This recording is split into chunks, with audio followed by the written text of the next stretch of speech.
Alors, on va dire un petit mot sur Yitro, qui est une paracha riche en émotions, puisque c'est Matan Torah. Et dans les Aseret Adibrot, il y a un terme que tout le monde connaît. Donc, il y a marqué Zachor et Yom HaShabbat les Kadesho. D'accord?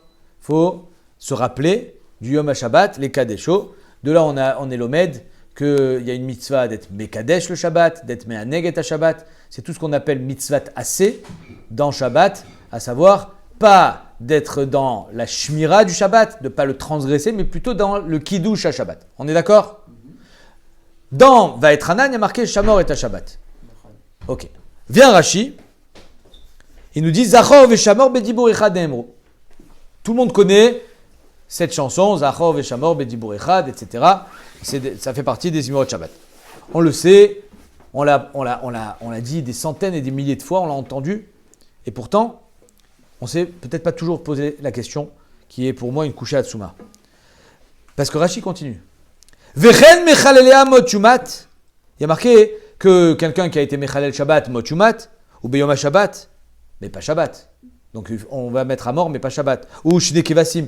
Il y a une mitzvah de garder Shabbat, mais il y a une mitzvah aussi de faire le korban. On va le faire Shabbat? On va le faire Shabbat. Vechen lotilba sha'atnez. Gedilim ta'aselecha. Il y a une source de mettre du sha'atnez. Et il y a une mitzvah de mettre les tzitzit. Donc je vais faire sha'atnez en mettant les tzitzit. Vechen ervat eshet achicha yevama yavoalia. La belle-sœur, normalement elle est interdite, on n'a pas le droit de se marier avec sa belle-sœur, sauf si c'est bimitzat tiboum. Donc Rashi il vient, il nous dit que le bedibur echad, ça a été dit d'une seule voix, en même temps.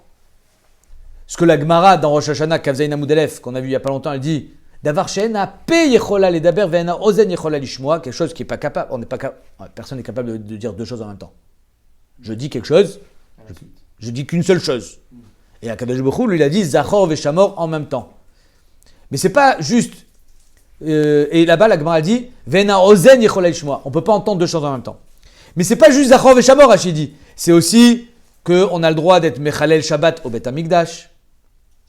C'est-à-dire que, mais tu m'as dit de garder le Shabbat. Oui, mais ça fait partie de la mitzvah du Shabbat, de faire la avodah Bet Hamikdash, de faire une shrita, etc. On a l'interdiction de se marier avec sa belle-sœur, mais on a la mitzvah du hiboum. Mais c'est interdit la belle-sœur. Oui, mais là c'est la mitzvah du hiboum. On a l'interdiction du mettre du sha'atnez, du lin et de la laine. Oui, mais là c'est la mitzvah de tzitzit. Donc ça veut dire qu'en deux mots, quand on a deux mitzvot qui se contredisent, Kadosh Baruch Hu, il les a dites en même temps. Ça veut dire quoi en même temps? Tout le monde comprend, c'est simple. Ben, en même temps, pour te dire qu'en fait, que tu n'es pas dans la Avera, tu es dans la mitzvah. On est d'accord? Et là, Bémet, je ne comprends pas. Quel rapport avec Zachor et Shamor? Bishlama sha'atnez et tzitzit, c'est tarté des satrés. Iboum et Shetar, c'est tarté des satrés. C'est-à-dire que ce qui était interdit hier devient permis maintenant. Mais Zachor et Shamor, je ne vois pas la stira. Je ne vois pas en quoi on se contredit. Zachor et Shamor, où il y a une contradiction? Zachor et Shamor, c'est un complément. C'est-à-dire qu'il y a ici une mitzvah de garder Shabbat, de ne pas faire des travaux, c'est une dimension de Shabbat, de ne pas être dans la création pour montrer que c'est Akadosh Baruch Hu, c'est une édoute, un témoignage qu'il a créé le monde, et d'un autre côté, d'être dans l'action, d'être Mekadesh le Shabbat, de ne pas rester inactif. Mais je ne vois pas la contradiction. Atkedekar bedibur echad. Atkedekar qu'on les met dans le même sac, la Mechilta, et se ramène dans la Gemara, avec le hiboum, avec Sha'atnez, avec la shrita du Korban Shabbat, tu le mets.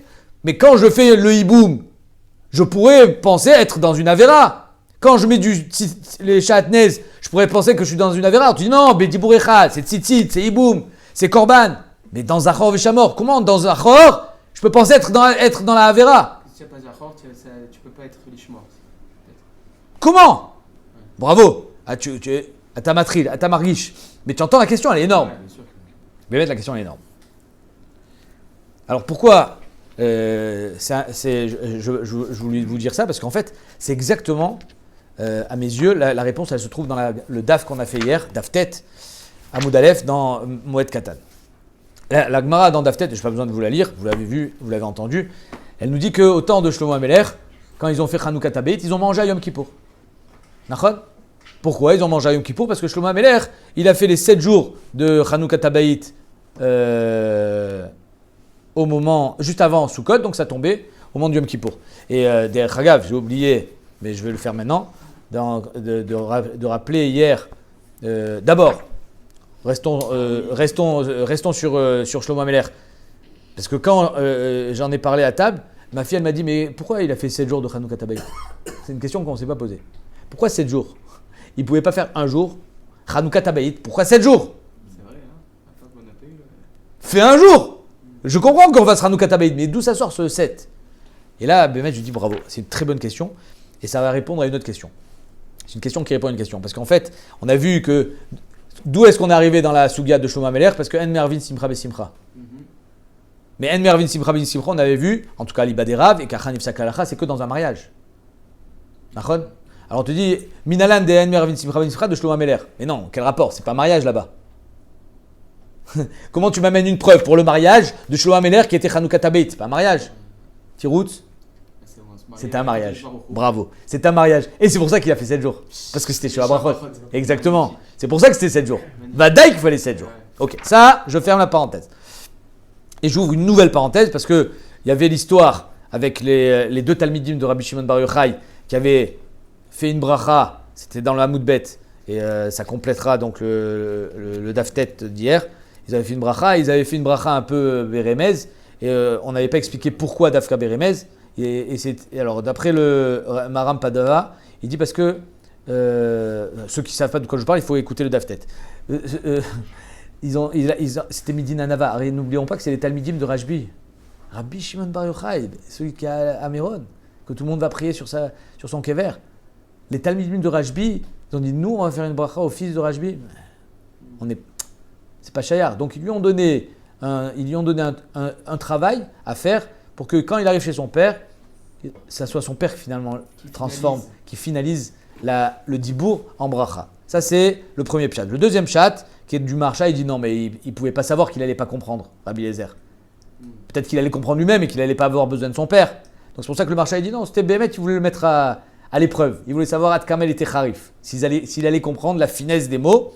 Et Bémet, il est allé voir son père pour avoir une explication. Le Shla Kadosh, il dit qu'ils avaient vu dans le Mazal, comme il dit le Ben Ishraï, le Mazal de Rabbi Eliezer qui était un Mazal Ra, qui devait avoir des catastrophes. Et donc ils ont voulu que ce Mazal-là, qu'il y ait un bitza, qu'il soit nifza, c'est-à-dire qu'il y ait une concrétisation de son Mazal dans la parole qui semble mauvaise, et que Rajbi finalement il a renversé ça en bracha.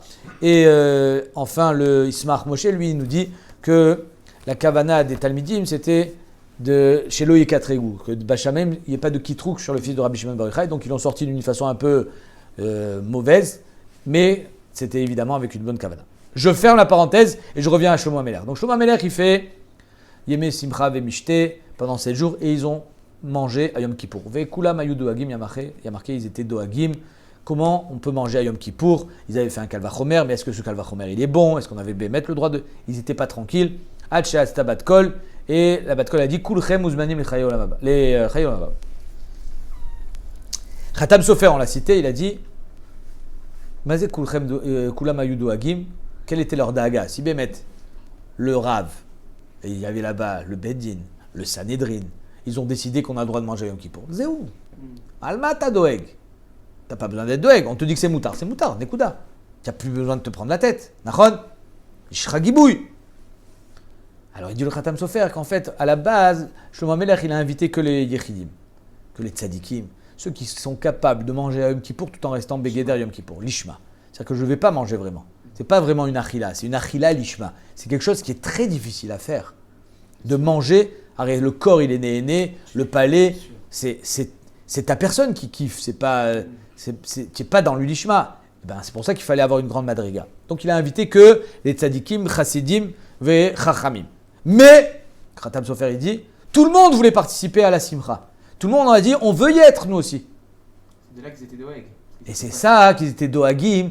Finalement, peut-être que moi je sais que j'ai mangé l'ishma, mais toi, peut-être que finalement tu as kiffé. Comme il dit Bémet le Marsha, qu'il y a des gens qui ont mangé avec bon appétit. Et sauf Yad Sabat Kol, les Shitat Khatam Sofer, Kulchem, Muzmanim, les Chayolaba, ils ont tous mangé l'ishma. Et là, je me pose une question. C'est comment on peut demander à un homme, comment même le Beddin, il a pu entrevoir une chose pareille, de manger l'ishma. Comment on peut demander à un homme de venir à Yom Kippour et de manger l'ishma? Mais tu peux pas manger l'ishma. C'est-à-dire que c'est ta condition humaine. Ouais. Je mange, c'est moi qui mange. Je suis pas dans la Avodat Hashem. Comment on peut demander une chose pareille à un homme? La réponse, elle est... C'est en fait, les béné Israël et les Chachamim, ils savaient qu'on était entraînés. On est déjà entraîné, on est censé, si on le faisait bien, être entraîné, habitué à manger l'ishma. On le sait, on sait le faire. Où est-ce qu'on sait le faire? Zachor veshamor. C'est Tarté des Satrés, Zachor veshamor. On sait le faire, manger l'ishma. C'est difficile. Pourquoi Bémet, il a invité que les tzadikim, si tout le monde sait le faire, tout le monde fait Shabbat, et je vais expliquer en quoi c'est Tarté des Satrés. C'est parce que là, ici, si je ne mange pas l'ishma à Shabbat, je n'ai pas fait une avéra. J'ai pas été dans la réalisation du Zachor, mais j'ai pas fait une avéra. Là, si je mange pas l'ishma à Yom Kippour, je suis dans l'avéra. Donc il a dit d'abord, j'invite que les chidim. Sauf tout le monde est venu vers Yudo Hagim. Parce que c'est tranchant. C'est comme quelqu'un qui est sur une arête de la montagne, et à droite et à gauche, c'est le précipice. C'est-à-dire que s'il ne reste pas pile sur l'arête, c'est la mort assurée. Donc c'était compliqué. Et pourquoi Bémet, on leur a demandé une chose pareille? Parce que, comme je vous ai dit, ils étaient habitués. Zachor Veshamor Bedibur Echad. C'est-à-dire qu'on te demande, je vous donne un exemple. Une fois j'avais entendu, je ne me rappelle plus quel admour, quel chassid, il disait, moi, j'arrive pas à dormir Shabbat. J'arrive pas à dormir, je suis Beshmira. Allez voir un chayal à qui on a demandé de garder la base. Allez voir un garde devant Buckingham Palace, avec le gros Streimel, il est comme ça. Tu crois qu'il va s'arrêter pour manger un sandwich pendant sa shmira? Il n'a pas le droit de s'arrêter. Il n'a pas le droit de bouger. Un chayal, il n'a pas le droit de bouger. Il est Beshmira. Tu vas pas t'arrêter 5 minutes. Ça va, 5 minutes, je prends un sandwich. Mais non, là, tu n'es plus dans ta shmira. C'est Béhémet, Tarté des Satrés, Zachor Veshamor. Dès qu'on est dans l'accomplissement du Kiddush à Shabbat, on n'est plus dans la shmira. Et Béhémet, c'est ça que la Gemara dit. Ena ozen yachol ishmoa. C'est pas qu'on n'arrive pas à l'entendre. C'est pas parce que notre oui, il n'est pas développé. C'est quelque chose qu'on n'arrive pas à comprendre. On n'arrive pas à entendre une chose pareille. Quoi? Arriver à combiner le Zachor et le Shamor. Comment je peux être Beshmira dans une ira de transgression tout en étant dans le kiddush du Shabbat, c'est-à-dire dans une dynamique de kiff et de Oneg Shabbat. Alors je ne suis plus dans la Shmira. C'est Tarté des Satrés. Bedibur Echad, oui, on peut les mettre dans le même sac avec la Yevama et Achotishto. Parce que la Yevama et Achotishto, finalement, elles se contredisent. Tu fais Iboum, tu fais une mitzvah ou tu fais une avera? Quand tu manges Shabbat, tu fais une mitzvah ou tu fais une avera? Ça dépend comment tu manges. Si Béhémet, tu manges l'Ishma, alors tu pourras être dans la Zachor et Yom Shabbat des Kacho. Tu manges l'Ishma. C'est pas compliqué. Il faut juste dire l'Ichvot Shabbat. Pourquoi on mange? Pourquoi on est là? Tu fais juste un kiff? Ou bien non? Je mange l'Ichvot Shabbat. C'est-à-dire qu'en 2 mots, je me suis toujours dit, comme il dit le Maral, que Kiner Mitzvah Vetoraor, que le juif, finalement, sa particularité, c'est d'élever la Ruchniout, la Gashmiout à un niveau Ruchani. Tu prends la Gashmiout, de l'huile, tu vas mettre une mèche, tu vas l'allumer, ça va faire une lumière. Donc tu vas élever la Gashmiout à un niveau Ruchani. Et j'ai toujours compris, et je pense que Béhémet, c'est vrai ça aussi, que finalement, le but, c'est d'arriver à la Ruchniout. Dans la Gashmiout, mais de l'élever à un niveau Ruchani, de faire émerger la lumière de la Gashmiout. Mais là, la Torah nous dit autre chose. Elle dit quelque chose qu'on n'arrive même pas à entendre, tellement c'est dur. Que dans la Gashmiout, je suis dans la Ruchniout. C'est-à-dire arriver à... C'est pas élever la Gashmiout à un niveau Ruchani, arriver à ce que la Gashmiout aussi, elle est Ruchani. Pas annuler la Gashmiout. Le Zachor, et c'est dur, manger l'Ishma. Ad Kedekar qu'ils ont réussi à atteindre cette madriga à Yom Kippour, manger l'Ishma, quelque chose qu'on n'arrive même pas à comprendre. Comment on peut manger l'Ishma? C'est très simple. C'est-à-dire que savoir que finalement, on est un soldat d'Akadosh Baruch Hu. Quand tu es un soldat d'Hachem, on te dit mets les tefilines, tu mets les tefilines. Fais Shabbat, tu fais Shabbat. Mange, je mange. Mais tu manges parce que tu kiffes, je mange parce qu'Hachem il m'a demandé. Zachor et Yom Shabbat des Kacho. Ça c'est Zachor Veshamor Bedibur Echad. Béhémet, il y avait une grande stira ici. Et on a pu demander au Béné Israël le jour de Chanukah de manger à Yom Kippour. Pourquoi on leur a demandé ça? Parce qu'on savait qu'ils pouvaient être à cette madriga grâce au fait que chaque semaine on mange Béhémet l'Ishma grâce à ce Zachor Veshamor. Magnifique.